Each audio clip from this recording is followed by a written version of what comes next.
I didn't kill that man, Michael. The evidence says you did. Swear to me. What if the only way to save your brother's life was to get yourself thrown into the same prison he's about to be executed in?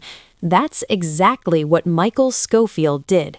No weapons, no backup, no second chances. Just a plan, tattooed onto his own skin.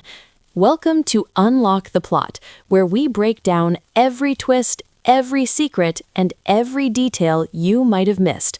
Today, we're unlocking Prison Break, Season 1, Episode 1. Let's get into it. The episode opens in Chicago. A well-dressed man walks calmly into a bank, pulls out a gun, and robs it in broad daylight. But here's what's strange. He doesn't run, he doesn't fight, he literally waits for the police to arrive and arrest him. That man is Michael Scofield, played by Wentworth Miller, and he is no criminal. Michael is a genius structural engineer with an IQ that most of us can only dream about. So why would a man like this throw his entire life away to get arrested? Because his brother is about to die. Lincoln Burrows, played by Dominic Purcell, Michael's older brother, is sitting on death row at Fox River State Penitentiary in Illinois.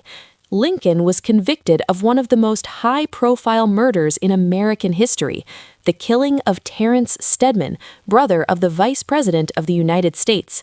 The execution date is set, the appeals have failed, everyone has given up. Everyone except Michael, because Michael knows something the rest of the world doesn't. His brother didn't do it. The whole thing was a setup, a government conspiracy so deep it goes all the way to the vice president herself, Caroline Reynolds, played by Patricia Wettig. And with no legal options left, Michael decides to do something that nobody in history has ever done. He is going to break his brother out of a maximum security prison from the inside. Now, here's where Prison Break becomes one of the greatest TV shows ever made. Michael didn't just wake up one day and decide to rob a bank. This plan, every single detail of it, was engineered months in advance. You see, Michael had access to something almost nobody else on Earth had, the original architectural blueprints of Fox River Prison. Because Michael's company helped design the building, he knew every pipe, every tunnel, every blind spot, every weakness in the structure. And he did something absolutely insane. He tattooed the entire prison blueprint onto his own skin, his arms, his chest, his back. What looks like a massive decorative tattoo to everyone else is actually a complete step-by-step escape map hidden in plain sight on his own skin. This single detail tells you everything you need to know about Michael Scofield. This man doesn't react to problems. He engineers solutions. Michael arrives at Fox River and immediately starts studying everything. He meets Warden Henry Pope, played by Stacy Keach, a strict but fair man who runs a tight operation. Then there's Captain Brad Bellick, played by Wade Williams, a corrupt, power-hungry guard who rules the prison floor through fear and intimidation. Bellick doesn't trust Michael from day one, and that's going to be a problem. Michael's cellmate is Fernando Sucre, played by Amari Nolasco, a Puerto Rican guy who's completely in love with his girlfriend Maricruz and just wants to do his time and get out. Sucre is annoyed by Michael at first. He has no idea he's living with the man who's about to pull off the greatest prison break in history. But the two most dangerous men Michael has to deal with are Teabag and Agruzzi.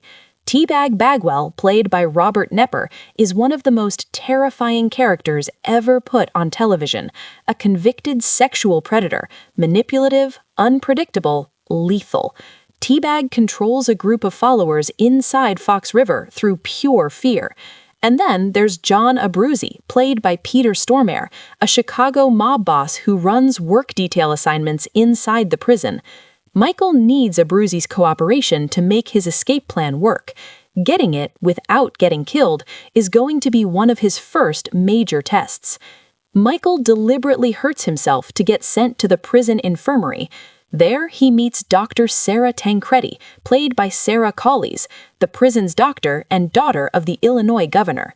Now, why does Michael need access to the infirmary every day?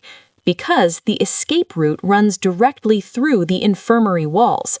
He fakes a diabetic condition so he can visit Sarah on a daily basis, giving him regular access to exactly the location he needs to start digging his way out. Sarah is smart. She senses something is off about Michael, but she can't figure out what. Not yet.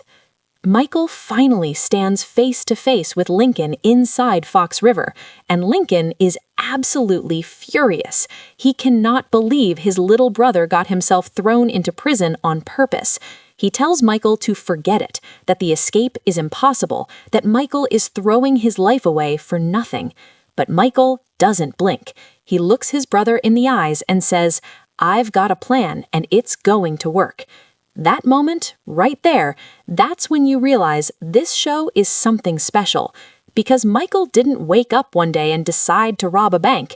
This plan, every single detail of it, was engineered months in advance.